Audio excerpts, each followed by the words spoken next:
तो हेलो दोस्तों, कैसे हो आप सब लोग। तो आप देख रहे हो कि अनुपमा में आगे आगे बहुत ही इंटरेस्टिंग एपिसोड होता जा रहा है।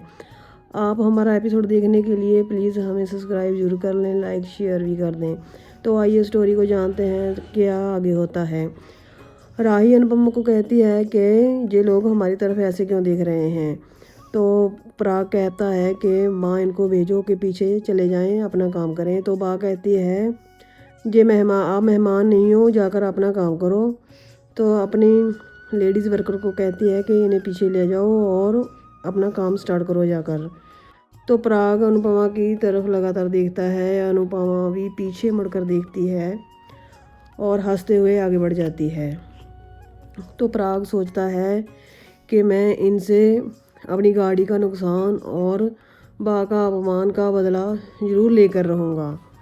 तो आगे आप देखते हो कि कैथी मैम कहती है कि चलिए आप फ्रेश हो जाइए। इतने में माँ बोलती है कि हाँ हाँ चलो जल्दी बेटा, पराग बेटा आरती भी करनी है, तो चलो चलते हैं।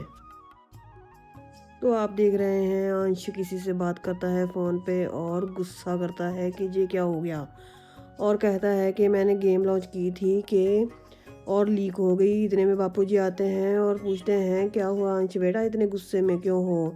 तो अंश बताता है कि मैंने एक गेम बनाई थी, इसको किसी ने लीक कर दिया है और मेरा सारा प्लान ख़राब कर दिया है।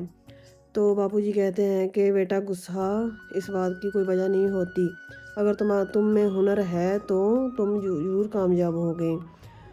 तो बापूजी उसे समझाते हैं और कहते हैं कि तुम अपनी मेहनत जारी रखो, ज़रूर तुम एक ना एक दिन सफल होगे। तो इतने में अंशु को किसी का फ़ोन आता है और कहता है कि ये गेम कोठारी के पास पहुंच गई है।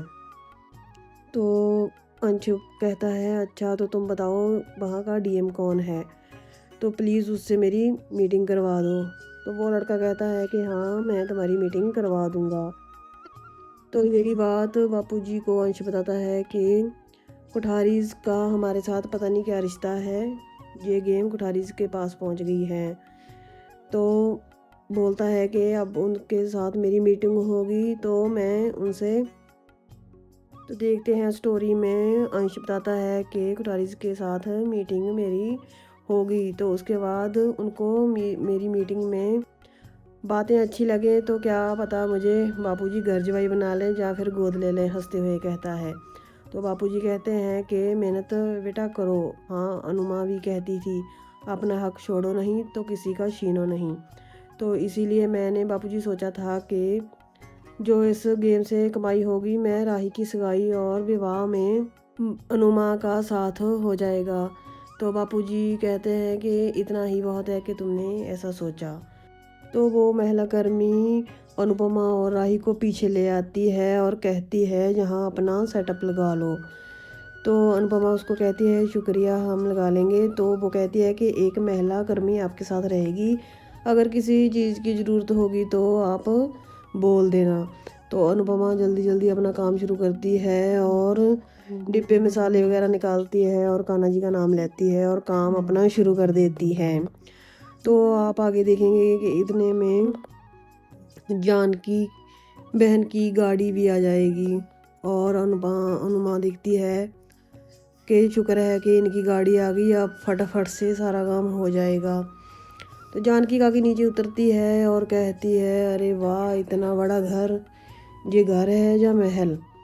अनुमा कहती है कि ये क्या अंगड़ाइयाँ ले रही हो जानकी काकी, जल्दी आओ काम करना है।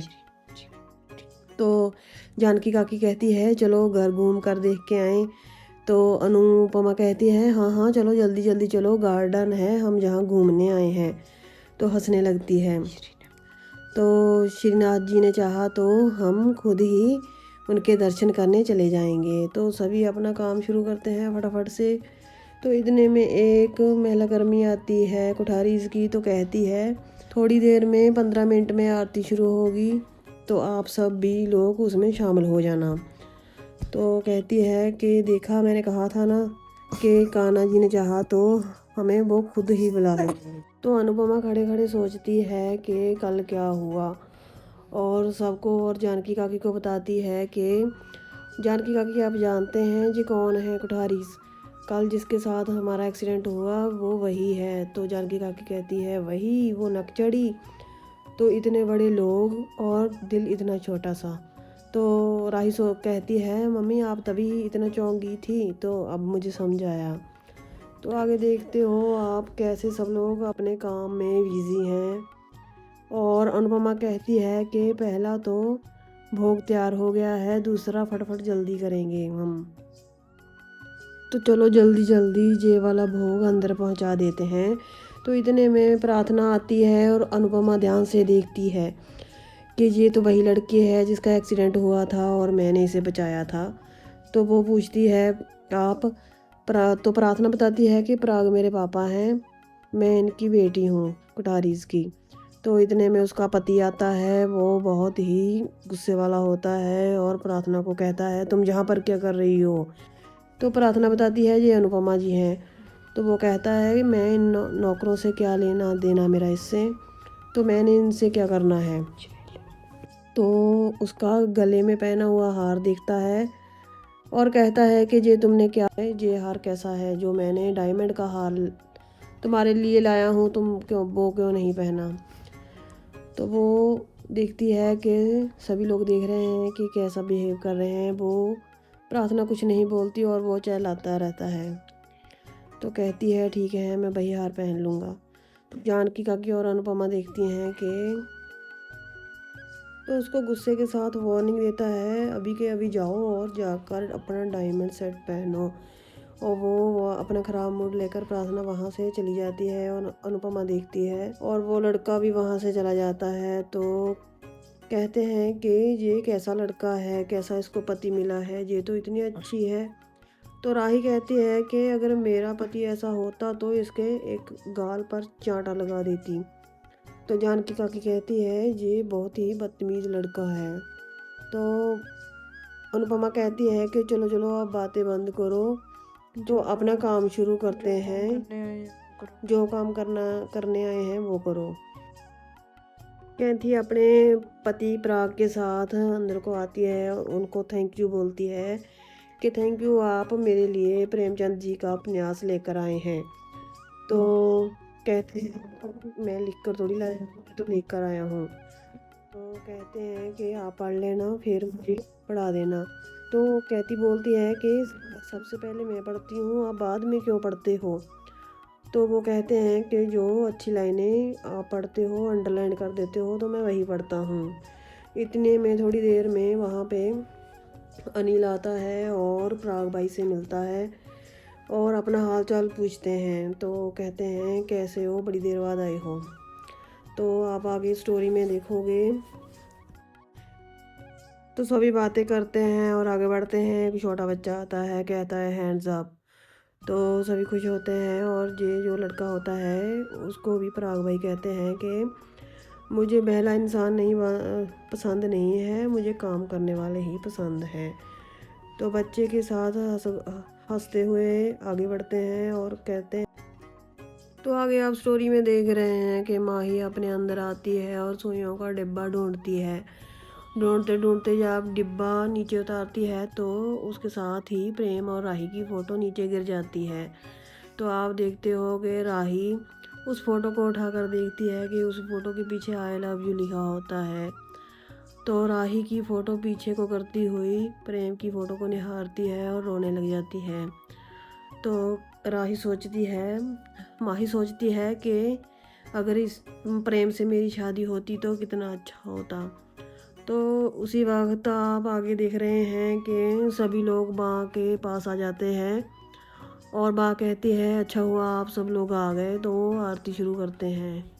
तो इतने में गौतम पराग को कहता है कि मैंने नए बिजनेस की डील कर ली है। तो पराग बोलते हैं बहुत अच्छे, तो आज तो सिर्फ ये समय सिर्फ बा और मेरी फैमिली के लिए है। तो गौतम बोलता है हाँ हाँ फैमिली सबसे पहले। तो इस तरह बातें करते हैं सब लोग। तो आरती के लिए इकट्ठे हो जाते हैं। तो अनुपमा और राही और सब टीम को भी अंदर बुलाया होता है। तो सब लोग आरती करने लग जाते हैं। आप देख रहे हो सब लोग हाथ जोड़कर आरती करने लगे हैं और श्रीनाथ जी की पूजा हो रही है। वहाँ पर पतंग रखा जाता है और पूजा की जाती है। तो सब लोग एक साथ इकट्ठे खड़े हुए होते हैं। वो आरती की समाप्ति होती है और आप देख रहे हैं कि जानकी बहन अनुपमा और राही को प्रसाद देते हैं। तो कहते हैं पहला भोग तो बहुत अच्छा बना। तो वो कहते हैं कहती है कि किसी के वो दिन तो नहीं चल रहे, मैं बिल्कुल स्वच्छ रखना चाहती हूँ। तो राही बीच में टोकते हुए कहती है क्यों यशोदा मैया का श्रीनाथ जी को भूखा रखती थी उन दिनों में। तो कहती है तुम्हारी बात का जवाब तो दे सकती हूँ, मगर मेरे पास तुम्हारे लिए वक्त ख़राब करने के लिए टाइम नहीं है। तो पराग भी दूर खड़ा हुआ देखता है और देखता है कि कुछ परेशान है। तो के पास आता है, कहता है क्या हुआ आप परेशान हो। कुछ नहीं कहती है। तो सोचती है कि मैं आज त्योहार ख़राब नहीं करना चाहती। तो आप देख रहे हैं अनुपमा की स्टोरी कितनी ही इंटरेस्टिंग होती जा रही है। तो आप आगे हमारी स्टोरी देखने के लिए, इतना इंटरेस्टिंग एपिसोड देखने के लिए प्लीज़ हमें लाइक, सब्सक्राइब, शेयर ज़रूर करना। धन्यवाद।